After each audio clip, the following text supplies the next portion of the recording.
El Mediocentro con Alan Krastoviak. Hola, mi nombre es Alan Krastoviak y te doy la bienvenida a un nuevo episodio del podcast del Mediocentro. En esta ocasión vamos a hablar del temido mercado de invierno, ese mercado al cual acuden los equipos para remendar el trabajo que hicieron en el verano, cuando no hicieron los deberes de la mejor manera, digamos, el mercado de fichajes más importante, para ajustar algunas cosas, cubrir algún hueco por una lesión o algo por el estilo. Pero normalmente estas operaciones no salen bien. El mercado de invierno, digamos que tenemos en la memoria que son más las operaciones que salen mal que las que salen bien. Aunque ya en una ocasión les dé un episodio con los mejores fichajes del mercado invernal, que fueron fichajes muy importantes y que rindieron muy buenos frutos a los equipos que los hicieron. Pero lo normal es que las cosas no salgan bien.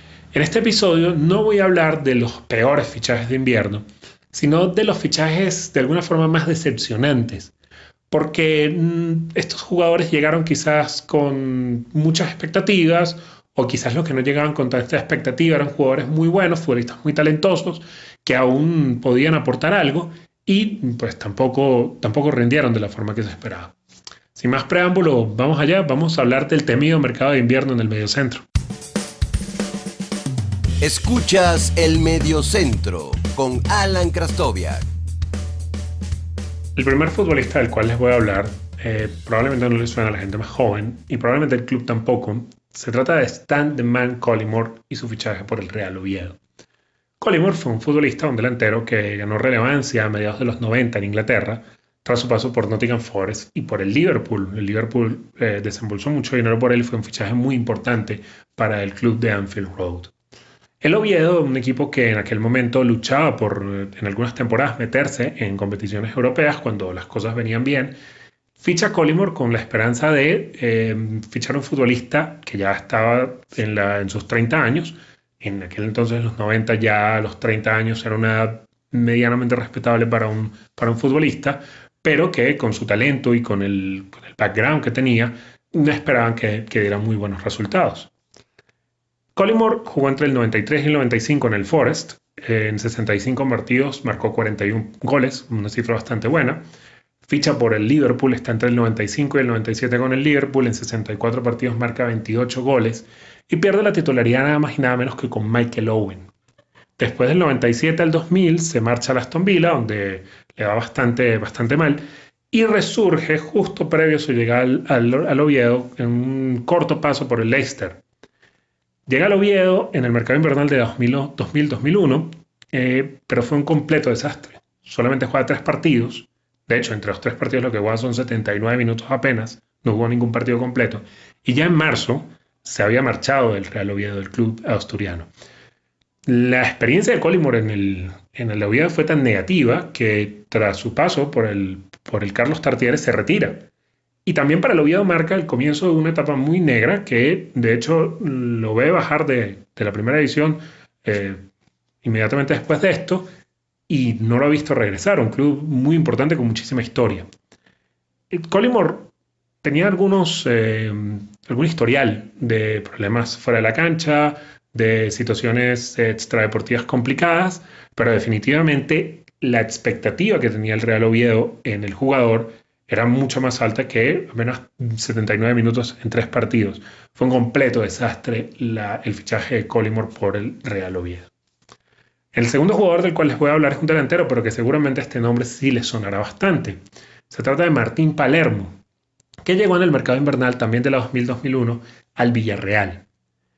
Palermo llega al Madrigal luego de haber marcado 92 goles en 121 partidos con Boca, y de aquella espectacular actuación en la final de la Copa Intercontinental contra el Real Madrid. De hecho, es sorpresivo que Palermo fiche por el Villarreal, que en ese momento aún era un club pequeño, recién ascendido, que no tenía mucho historial en primera división. Se esperaba que llegara a un club mucho más grande. De hecho, Maradona critica el fichaje de Palermo por el Villarreal, diciendo que tenía que ir a un club muchísimo mejor. Pero definitivamente para Palermo, Europa no fue el lugar en el cual pudo demostrar su talento.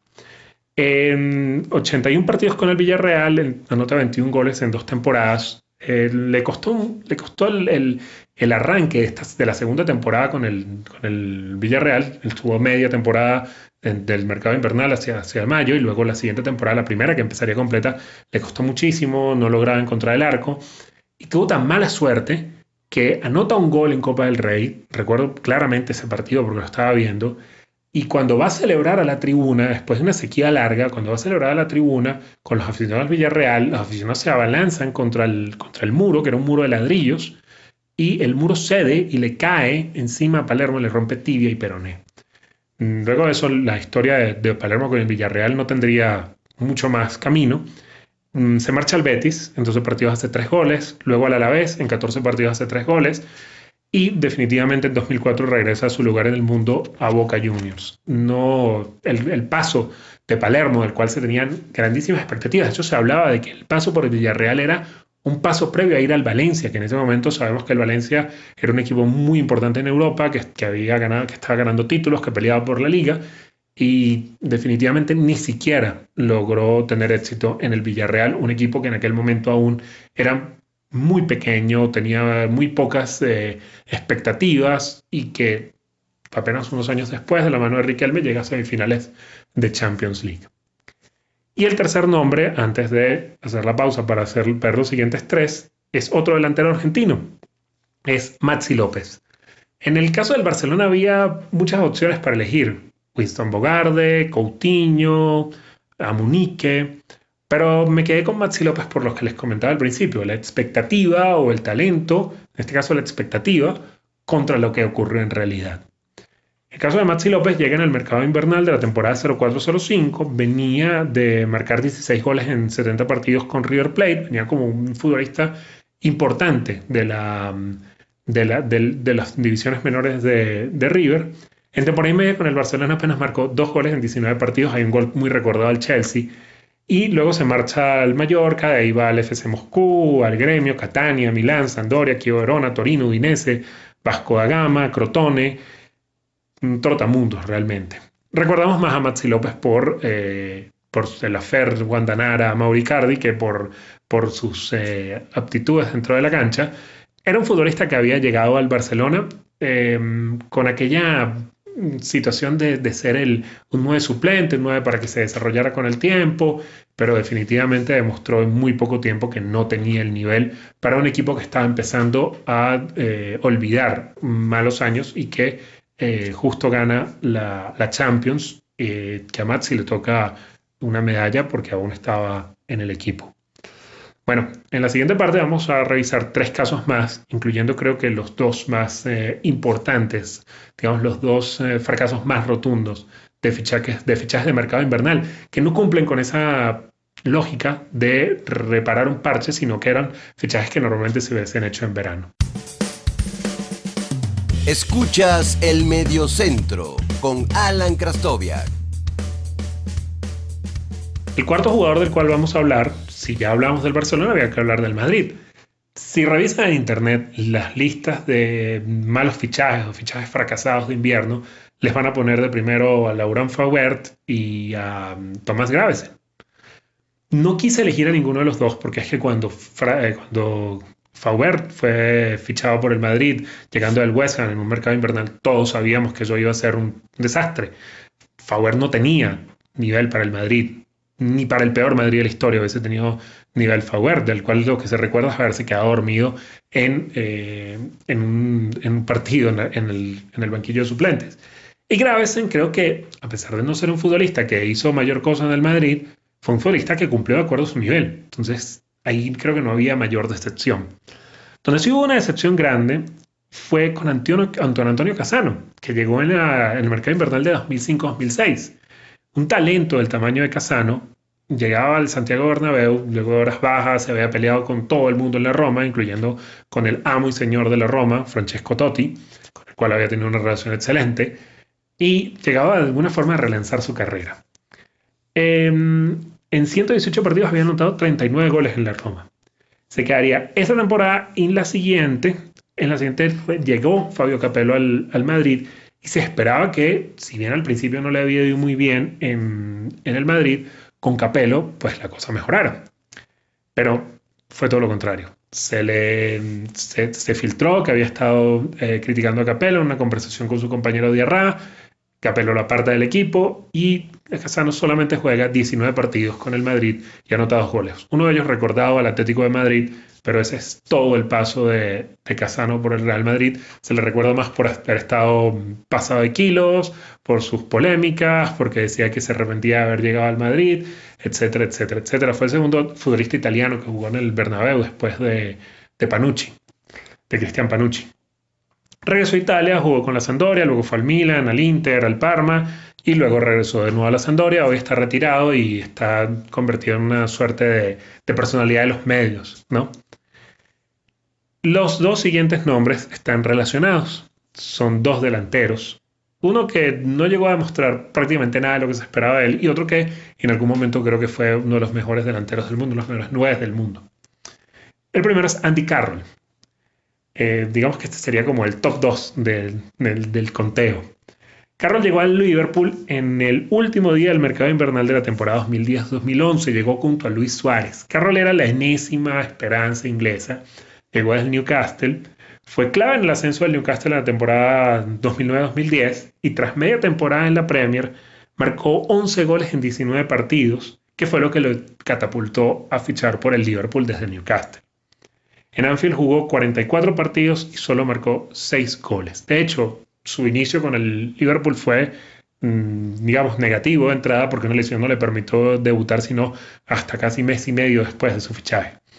El fichaje de Carroll queda medio opacado porque en ese mismo mercado invernal el Liverpool ficha a Luis Suárez y bueno, Luis Suárez tapa un poco las miserias de lo que ocurrió con Andy Carroll, que luego se marcharía al West Ham, volvería al Newcastle, el club del cual, digamos, es hincha y con el cual tiene una relación más cercana, pero el Liverpool pensó que estaba fichando un delantero para una década y realmente fue un total fracaso. Relacionado con ese fichaje de Carroll, es que Carroll llega a suplir nada menos que a Fernando Torres en la delantera del Liverpool, porque Fernando Torres se había marchado por muchísimo dinero al Chelsea. Tras marcar 81 goles en 192 partidos con el Liverpool, llegó al Chelsea por 60 millones de libras. Se estaba convirtiendo en uno de los fichajes más caros de la historia del fútbol en ese momento. En Londres solo marcó 45 goles en 172 partidos, pero lo peor de todo fue que se venía siendo uno de los delanteros más prolíficos, un verdadero killer en Anfield, y llega al Chelsea y se le apaga el ángel, se le muere el ángel que tenía para la portería. Solo un gol en sus primeros 18 partidos. Le costó muchísimo, pero muchísimo anotar y de allí en adelante ya las cosas para Fernando Torres no tuvieron mucho sentido. No tuvo nunca, no logró nunca volver a tener el nivel que había tenido en Liverpool, pero en ningún momento de su carrera en Chelsea. Se marcha en la 2014-2015, el Chelsea le tuvo paciencia al Milan como cedido, estuvo solamente 6 meses en el Milan y luego regresó al Atleti donde previo a un paso por Japón pues terminaría su carrera competitiva en Europa. Torres llegó al Chelsea como uno de los mejores 9 del mundo en ese momento. El Chelsea tenía muchísimas expectativas cifradas en él, por eso les decía que los fichajes de Carroll y de Torres no son fichajes de mercado invernal, son fichajes de mercado de verano. Y la expectativa que había sobre ambos era grandísima. Ambos clubes pensaban que tenían futbolistas para muchísimo tiempo y realmente fueron fracasos rotundos. Bueno, les agradezco mucho haber escuchado este episodio, haber llegado hasta aquí. Si lo están escuchando recién estrenado, este es el último episodio del año 2020 del Medio Centro. No hay paro, no voy a parar. Arrancamos en la primera semana de enero con un nuevo episodio. Les agradezco muchísimo todo el apoyo al podcast durante este año, que ha sido como el más estable del Medio Centro con los episodios. Ha sido un placer hacer este podcast y muchísimas gracias a todas las personas que escriben, que escuchan, que dejan un mensaje, que proponen temas, que comparten el podcast, que se suscriben. Para mí vale muchísimo cada una de esas cosas.